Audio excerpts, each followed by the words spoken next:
Hello guys, कैसे हो आप सभी। आशा करता हूँ सभी अच्छे होंगे। मैं राहुल देसवाल एक बार फिर से आप सभी का टॉप तक पर स्वागत करता हूँ। तो गाइस देखिए, अभी अभी आरटीआई का रिप्लाई आया है। अभी तक आपको पता है टोटल 10 आरटीआई 10 जोन से आरटीआई का रिप्लाई आ चुका है।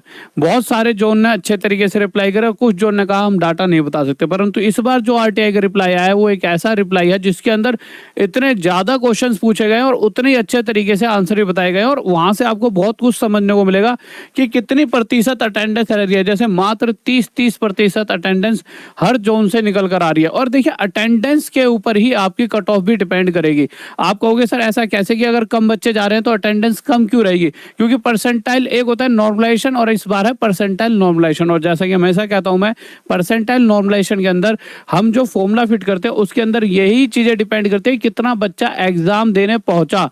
जितना बच्चा एग्जाम कम देने पहुंचेगा उतनी ही कम आपकी कट ऑफ जाने वाली है। तो इस हिसाब से जैसे फिर से एक और जोन का रिप्लाई आया कि इतना इतना कम बच्चे ने एग्जाम दिया है, और बच्चे के दिमाग में क्या है कि ना कि यार कि मैं फिजिकल की तैयारी करूं या नहीं करूं, और दूसरी चीज फिजिकल होगा कब, उन सारी चीजों पे चर्चा करेंगे। सबसे बेस्ट क्रैश कोर्स है इसके बारे में। जितना बच्चों ने मोहब्बत और जितनी पढ़ाई करते हैं वो हमेशा मुझे अच्छी लगती है, क्योंकि देखिए मैंने ही मेहनत करी और बच्चों ने भी इसे बहुत प्यार से इसे सराहा है। तो 399 सिर्फ अभी मिल रहा है एसएससी टॉप तक पर, सॉरी टॉप तक ऐप पर 20 दिन 20 चैप्टर क्रैश कोर्स। तो आ जाते हैं मेरे भाई, क्या न्यूज़ थी। अच्छा, हमारी फ्री बुक भी है एसएससी जीडी की, ठीक है। शायद 30% बच्चा ही बैठा हो एग्जाम देने। अगर बच्चा कम बैठेगा एग्जाम देने तो कितना ही तगड़ी पहले कट ऑफ गई हो पिछली बार, इस बार कट ऑफ कम जाएगी। जितना कम बच्चा बैठेगा उतनी कम कट ऑफ। तो आपको तो नहीं पता ना आपके जोन में कितना बच्चा बैठा था। भाई आप एग्जाम देने गए हो, आपकी क्लास में शायद अच्छा बच्चा आ गया हो पर और क्लासेस में कम पहुंचा हो। तो गाइस जितनी, क्योंकि देखिए जब तक डाटा नहीं मिलता ना तब तक हम कुछ नहीं कह सकते। और ये क्या है, ये ऑफिशियल डाटा है। एक होता है जो मनगढ़ंत बातें जो कही जा सकती है, जो कुछ बच्चे भी कह सकते हैं, कुछ न्यूज़पेपर के थ्रू भी, और कुछ बातें जो हमें फील होती थी न्यूज़पेपर के थ्रू हमने बताई। बट अब ये बिल्कुल ऑफिशियल डाटा है। हम भी कहते थे यार कि 40 से 50% के बीच में गई है अटेंडेंस, बट यहाँ बिल्कुल 30% ही गई है। तो अच्छा है, गलत हो रही है, कम से कम बच्चों के लिए कट ऑफ तो कम जाएगी और ज्यादा से ज्यादा बच्चे सिलेक्शन ले पाएंगे जिन्होंने मेहनत करी है। यहाँ पे देखो सिर्फ 42% बन रही थी। हम पूरी तरह तो गलत नहीं थे, बहुत सी जगह 42 भी। ये भी हमारा तो ये वाला कौन सा था, सिकंदराबाद का, ये वाला ऊपर ही कट गया, मैंने काट दिया। ये वाला हमारा ये शायद उनका होगा, ठीक है। ये अजमेर वगैरह का 42.6% ऐसे ही बहुत सारे दो कितने सारे थे। मैंने सारे आपको वैसे पहले बता चुके हैं। अभी हम मेन वाले मुद्दे पर आए थे, सारे दो कितने सारे। अब हम आए थे दो कितने सारे हमने देख लिए। अब हम मेन वाले पे आए थे जो अब आया। इस बार जो है उसके अंदर इतने क्वेश्चन पूछे गए हैं, पता नहीं, जैसे बच्चे ने बहुत ढंग से और सोच समझ के क्वेश्चन पूछे हो। छोटी से छोटी बारी की चीजें पूछी हैं। और इसने जो क्वेश्चन पूछा उसका एक मैं वो बताया था मोटिव, जो मुझे फील हुआ। जिस तरह से भी आप भी पढ़ोगे, मैं तो पढ़ ही लिया है, कि इसने ये भी कैटेगरी वाइज भी पूछा कि भाई इस कैटेगरी में कितने बच्चे पहुंचे। क्योंकि शायद कोई ये बच्चा जो शायद ओबीसी का हो, जनरल का हो, एससी का हो, एसटी का हो, किसी का भी हो सकता है। तो इसने अपना कंफर्मेशन कर लिया कि इसने सिर्फ ओबीसी तो पूछा नहीं है, जनरल तो पूछा नहीं है, या एससी एसटी, इसने सबके ही पूछ लिए। तो जिस भी उसमें ये होगा वहां से इसे पता लग जाए मेरे जोन में तो बच्चा कम पहुंचा था, ठीक है, मेरी उसमें मुझे कैटेगरी में। तो देखिए पहला question, how many total candidates applied in the vacancy for north western railway Jaipur zone, ठीक है। How many general candidate applied, मैं सीधा इधर सिंपल उसने जनरल कैंडिडेट की पूछी है जयपुर में। How many EWS candidate, how many OBC वाले, हाउ मेनी एससी कैंडिडेट्स ने कितनों ने अप्लाई करा, हाउ मेनी एसटी वाले, हाउ मेनी सीसीएए, सबका पूछ रखा उसने। हाउ मेनी टोटल कैंडिडेट्स, अब पूरे बच्चे कितने आए थे। How many total candidates attendance, अब अटेंडेंस कितनी थी। हाउ मेनी टोटल, यहाँ तक दिख रहा है साफ, ठीक है। मैं इसे थोड़ा ऊपर कर देता हूँ।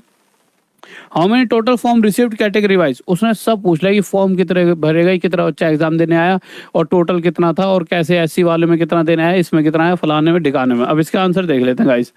आंसर ये रहे, पूरे 10 के 10 आंसर आपको यहाँ पर दिख रहे होंगे।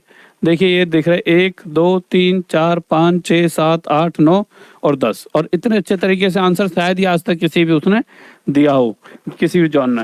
पहला आंसर है कि मेरे पहला क्वेश्चन क्या था कि how many total candidates applied in this vacancy for north western, total candidates कितने थे। तो 1 10 100 1000 10,000 लाख, 8 लाख से ज़्यादा। दूसरे नंबर पर है मेरे भाई कि दूसरे नंबर पे इसने क्या पूछा था, क्वेश्चन देख लेते हैं। जनरल वाले कैंडिडेट्स, तो जनरल वाले 1 10 100 1000 10,000 लाख 1,25,000 कुछ है।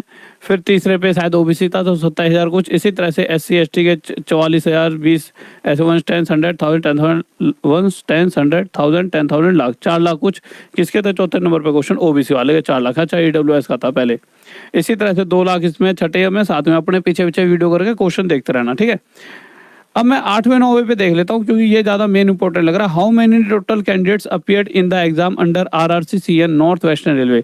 टोटल कैंडिडेट्स कितने आए, तो टोटल कैंडिडेट्स अगर बात करूँ तो टोटल 4,70,000 के करीब कैंडिडेट आए। और ये पूछा गया टोटल फॉर्म वहाँ पे फिल कितने किए गए थे, तो 10,90,000 के कुछ करीब, यानी से 11 लाख मानकर चलो आप। क्योंकि देखिए मतलब 10 1 10 100 1000 10,000 99,000 और, तो यानी इसे 11 लाख पूरा पूरा, क्योंकि 99,000 में 1,000 और ऐड कर दें तो 11,000 बन जाए, तो इसे 11,000 कह रहा हूँ, इसे 11 लाख मानकर चलो। अब 11 लाख में से अगर 4,70,000 की बात करते हैं तो ये कहीं ना कहीं 40% से 41% के करीब बनने वाला है। यानी कि इस वाले जोन में भी सिर्फ और सिर्फ 41% बच्चा ही बैठा है, जबकि इस जोन में आज तक जब भी पहले एग्जाम हुए 60 70% अटेंडेंस जाती थी, क्योंकि यहाँ का बच्चा मतलब ज़्यादातर जैसे बिहार का हो गया, यहाँ का हो गया, अपना इधर का हो गया, यूपी साइड का, इधर के बच्चे प्रॉपर एग्जाम देने जाते हैं। बट इतनी कम कट ऑफ मतलब अटेंडेंस, ऊपर से NTPC का रिजल्ट आ गया है, ठीक है, तो बहुत फर्क पड़ने वाला है अटेंडेंस उस पे कट ऑफ पर आपकी। अब ये बता रखा है जनरल ST SC OBC और EWS। ये क्या पूछा था अगला question, how many total form received category wise. Category wise भाई जनरल के इतने फॉर्म रिसीव्ड हुए थे 1,25,000, ST वालों के 55,000 कुछ है, SC वालों के 2 लाख कुछ है, 1 10 100 1000 10,000 लाख, हाँ, OBC वालों के 4 लाख और EWS के इतने। तो इतनी बेहतरीन तरीके से बता रखा है। तो मुद्दा यही है कि अगर परसेंटेज बहुत कम है तो आप में से हर बच्चे को फिजिकल की तैयारी करनी चाहिए। किसी को नहीं पता कि भाई अगले को लग रहा हो 50 पे जिंदगी में नहीं हो सकता, क्या भरोसा, भगवान तुम्हारे लिए ही कुछ सोच कर बैठा हो और इस बार तुम्हारी जॉब लगने वाली हो। और अगर फिजिकल मारने के बाद नहीं भी आता है नंबर, देखो 100% तो आपको फिजिकल की तैयारी करनी चाहिए। नहीं भी आता है तो फिजिकली फिट रहोगे और अपने आप को पॉजिटिव रखोगे और तैयारी करते रहोगे। अभी हाल फिलहाल में एक बच्ची थी, उसका CHSL में मतलब एग्जाम क्लियर नहीं हुआ पर वो CGL में रैंक 1 लाई है। तो देखिए कितना फर्क पड़ता है कि अगर आप लगातार चलते रहते हो। देखिए आपका काम है सिर्फ लगातार चलते रहना, एक भी दिन रुकना नहीं है, सिर्फ पढ़ते रहो। 100% सफलता मिलेगी, आज नहीं तो कल मिलेगी, पर सफलता आपके हाथों में जरूर आएगी। परंतु अगर आप आज छोड़ दोगे तो आपके बाद आने वाला कोई सफलता लेकर चले आएगा, जबकि आप पहले से ही इस फील्ड में लगे हुए हो, मुठभेड़ में लगे हुए हो। तो गाइस अब आप इतना पढ़ चुके हो तो अब तो आपको बस अपने आप को मतलब पॉलिश करना है। अब आप मतलब कोयले में से निकल चुके हैं, पॉलिश करके वो काले काली वो हटानी है, बस आपको हीरा बनना है। तो आप अपनी पढ़ाई करते